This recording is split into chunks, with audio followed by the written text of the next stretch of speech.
नमस्कार दोस्तों, स्वागत है आप सभी का एक बार फिर से हमारे चैनल सनातन मार्ग पर पवित्र मार्ग पर। श्री शिवाय नमस्तुभ्यं। दोस्तों, कल बुधवार के दिन पड़ रही है।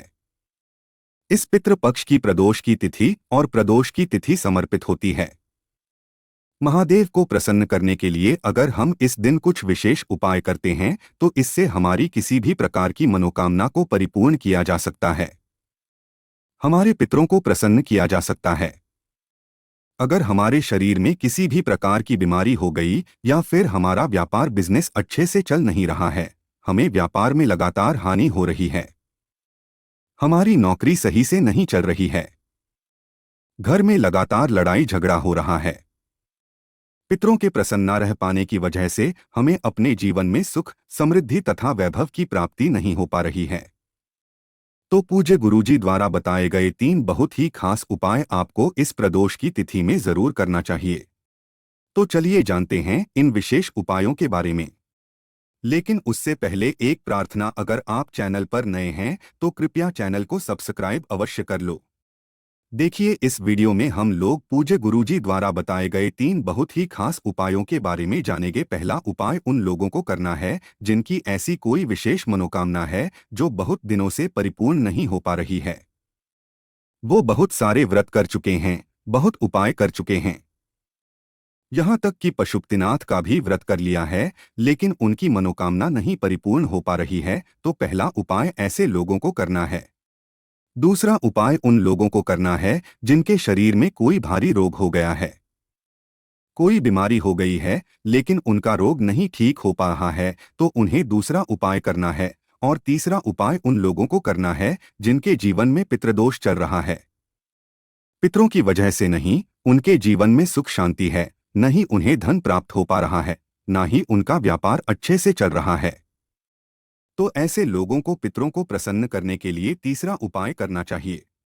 चलिए जानते हैं गुरुजी द्वारा बताए गए पहले उपाय के बारे में। देखिए, ये उपाय प्रदोष के दिन करने के लिए सबसे उत्तम उपाय है और सबसे खास उपाय है। इस उपाय के लिए सबसे पहले आपको जरूरत पड़ेगी एक लोटे जल की। लोटा आप सामने काले लीजिएगा और जल आप अपने किचन से लीजिएगा।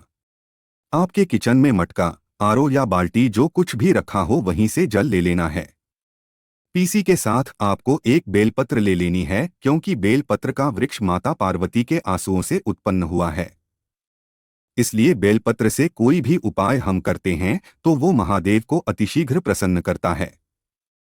अगर आपके पास बेलपत्र नहीं है तो आप शिवलिंग के ऊपर चढ़ी हुई बेलपत्र को उठाकर जल से शुद्ध करके फिर उसका इस्तेमाल भी कर सकते हैं। बस आपको ध्यान रखना है कि बेलपत्र कहीं से भी कटी फटी नहीं होनी चाहिए और बेलपत्र की डंडी के आखिर में जो डूड होती है वो भी नहीं होनी चाहिए। फिर इसके बाद आपको एक शमी पत्र ले लेना है। अगर आपके पास शमी पत्र नहीं है तो शिवलिंग के ऊपर चढ़े हुए शमी पत्र को उठाकर आप उसका भी इस्तेमाल कर सकते हैं। और अगर शिवलिंग के ऊपर भी शमी पत्र नहीं चढ़ा हुआ है तो फिर आप एक चावल का दाना ले सकते हैं। चावल का दाना टूटा हुआ नहीं होना चाहिए, खंडित नहीं होना चाहिए। फिर इसी के साथ आपको ले लेना है एक हरा मूंग का दाना, क्योंकि बुधवार को प्रदोष तिथि है, इसलिए आपको एक हरा साबुत मूंग का दाना ले लेना है। सबसे आखिर में आपको एक गुड़ का टुकड़ा ले लेना है।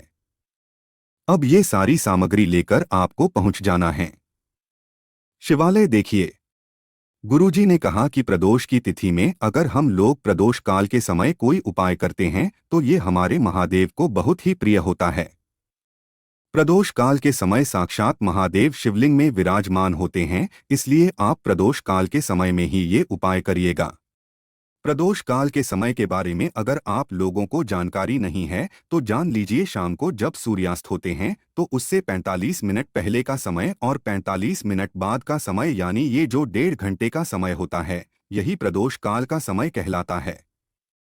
और इसी समय आप ये उपाय करिएगा। देखिए, आप शिवलिंग के सामने पहुंचकर आप सबसे पहले ये जो सामग्री ले गए हैं इनको एक एक करके इस एक लोटे जल में डाल दीजिए और श्री शिवाजी न सुबह मंत्र का स्मरण कर लीजिए। फिर ये एक लोटा जल आपको शिवलिंग के ऊपर धीरे धीरे समर्पित करते जाना है और श्री शिवाय नमस्तुभ्यं मंत्र का लगातार स्मरण करते जाना है।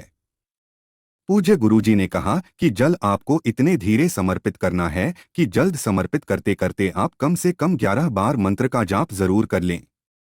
इसके बाद आपके जीवन में जो समस्या चल रही है या फिर आपकी जो विशेष मनोकामना है जिसके लिए आप ये उपाय कर रहे हैं, उस मनोकामना को महादेव के सामने बोल दीजिए।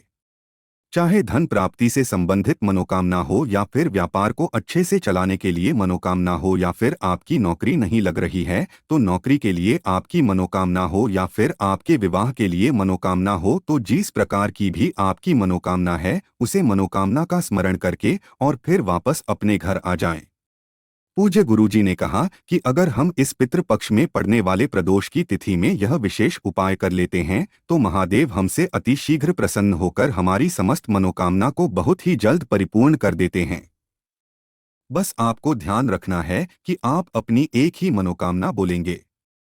आपको कई मनोकामनाएं नहीं बोलनी है। हर इसके बाद बात करते हैं गुरुजी द्वारा बताए गए दूसरे खास उपाय के बारे में। ये उपाय उन लोगों को करना है जिनके शरीर में कोई बीमारी है, कोई रोग है। देखिए, सुपारी के लिए आपको सिर्फ एक बेलपत्र ले लेनी है। बेलपत्र कहीं से भी कटी फटी नहीं होनी है, इसका आपको विशेष ध्यान रखना है। फिर इसी के साथ आपको एक लोटा जल अपने किचन से ले लेना है और ये जल्द आपको तांबे के पात्र में ही लेना है। अब ये दोनों सामग्री लेकर आपको शिवालय पहुंच जाना है। ये उपाय भी आपको शाम को प्रदोष काल के समय में ही करना है का विशेष महत्व होता है, इसलिए आप प्रदोष काल के समय में ही इस उपाय को करेंगे।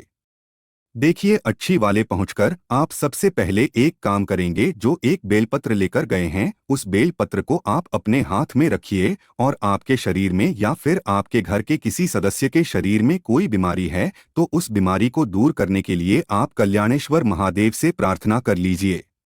इनसे प्रार्थना करनी है, कल्याणेश्वर महादेव से प्रार्थना कर लीजिए और फिर ये एक बेलपत्र आप माता अशोक सुंदरी वाले स्थान पर समर्पित कर दीजिए। बेलपत्र की चिकनी साइड का हिस्सा माता अशोक सुंदरी वाले स्थान पर टच करेगा और बेलपत्र की डंडी जलाधारी की तरफ रहेगी। फिर इसके बाद आपको यही बेलपत्र उठाकर शिवलिंग के ऊपर समर्पित कर देनी है। शिवलिंग के ऊपर भी आपको इसी प्रकार से समर्पित करना है जैसे अभी आपने माता अशोक सुंदरी वाले स्थान पर समर्पित किया था।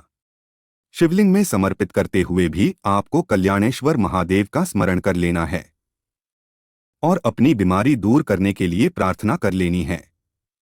फिर इसके बाद आप जो एक लोटा जल लेकर गए हैं उस जल को आप धीरे धीरे इसी बेलपत्र के ऊपर यानी शिवलिंग के ऊपर समर्पित करते जाएं और लगातार कल्याणेश्वर महादेव का स्मरण करते जाएं।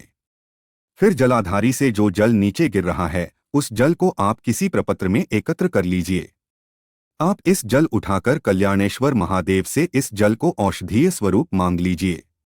महादेव से प्रार्थना कर लीजिए कि ये मेरे कल्याणेश्वर महादेव इस जल को औषधि बना दीजिए और फिर ये जल लेकर आप पहुंच जाइए अपने घर। अब अगर आपके शरीर में बीमारी है या फिर घर के किसी सदस्य के शरीर में बीमारी है तो इस जल का आप 7 बार में आचमन करा दीजिए, यानी 7 बार में इस जल को पिला दीजिए। थोड़ा सा जल पिलाए, फिर थोड़ा सा जल पिलाइए, फिर थोड़ा सा जल पिलाइए। ऐसे आपको 7 बार में ये पूरा जल उसी दिन पिला दीजिए और कल्याणेश्वर महादेव से बीमारी को दूर करने की प्रार्थना कर लीजिए।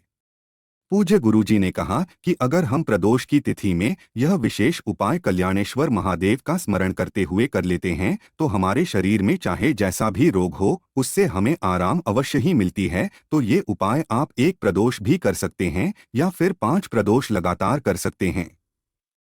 अब इसके बाद बात करते हैं पूज्य गुरुजी द्वारा बताए गए सबसे आखिरी और सबसे खास उपाय के बारे में जो आपके पितरों को प्रसन्न करने के लिए बहुत ही अचूक उपाय है। इससे आपके पितर प्रसन्न होते हैं और अगर पितरों की वजह से आप धन प्राप्त नहीं कर पा रहे हैं, व्यापार आपका चेस नहीं चल रहा है, घर में लगातार कलह लगी हुई है, अशांति का माहौल बना हुआ है, तो उससे आपको बहुत ही जल्दी छुटकारा मिलता है। इस उपाय के लिए भी आपको एक लोटा जल तांबे के पात्र में ले लेना है और साथ ही साथ आपको 5 बेलपत्र ले लेनी है। पितरों के निमित्त किया जाने वाला ये सबसे अचूक उपाय है, इसलिए आपको बहुत ही ध्यान से समझना है। देखिए 5 बेलपत्र आप जो भी लेंगे वो कहीं से भी कटी फटी नहीं होनी चाहिए। ये उपाय भी आपको शाम को प्रदोष काल के समय में ही करना है। अब देखिए शिवालय पहुंचकर सबसे पहले आप ये 5 बेलपत्र माता अशोक सुंदरी वाले स्थान पर समर्पित कर दीजिए। आपको ध्यान रखना है कि आप एक एक करके ये 5 बेलपत्र माता अशोक सुंदरी वाले स्थान पर समर्पित करते जाएं और लगातार श्री शिवाय नमस्तुभ्यम मंत्र का स्मरण करते जाएं। बेलपत्र की चिकनी तरफ का हिस्सा माता अशोक सुंदरी वाले स्थान पर टच करेगा और डंडी का हिस्सा जलाधारी की तरफ रहेगा, जैसा सामने आपको दिखाया जा रहा है। ठीक ऐसे ही आपको ये बेलपत्र समर्पित कर देनी है। फिर इसके बाद आपके पास जो एक लोटा जल है उस जल को आप थोड़ा सा सबसे पहले शिवलिंग के ऊपर समर्पित कर दीजिए। श्री शिवाय नमस्ते ब्रह्म मंत्र का स्मरण करते हुए थोड़ा सा जल शिवलिंग के ऊपर समर्पित कर दीजिए और फिर बाकी बचा हुआ पूरा जल माता अशोक सुंदरी वाले स्थान के ऊपर आपने जो 5 बेलपत्र रखी है उसके ऊपर बाकी बचा हुआ पूरा जल आप समर्पित कर दीजिए और कम से कम 11 बार श्री श्री बाय नमस्ते ब्रह्म या फिर ओम नमः शिवाय इन दोनों में से किसी भी एक मंत्र का स्मरण कर लीजिए। फिर इसके बाद आप वही शिवलिंग के सामने बैठकर आपके जीवन में पितरों की वजह से जो भी समस्या चल रही है, आपके पितृ प्रसन्न नहीं हो पा रहे हैं, आपके पितरों को मुक्ति नहीं मिल पा रही है, तो उन सभी के लिए आपको महादेव से प्रार्थना कर लेनी है। पूज्य गुरुजी ने कहा कि अगर इस पितृ पक्ष में पड़ने वाले प्रदोष की तिथि में हम ये उपाय अपने पितरों को प्रसन्न करने के लिए करते हैं तो हम आपको यकीन दिलाते हैं कि इस उपाय को करने के बाद आपके पितर आपसे प्रसन्न होते हैं और आपके जीवन में भी सुख, समृद्धि, वैभव, संपन्नता, मान सम्मान सब की प्राप्ति होती है। तो दोस्तों ये थे पूज्य गुरुजी द्वारा बताए गए 3 बहुत ही खास उपाय। अगर आपको जानकारी अच्छी लगी हो तो वीडियो लाइक करिएगा। मिलते हैं फिर एक नए वीडियो के साथ। श्री शिवाय नमस्तुभ्यं।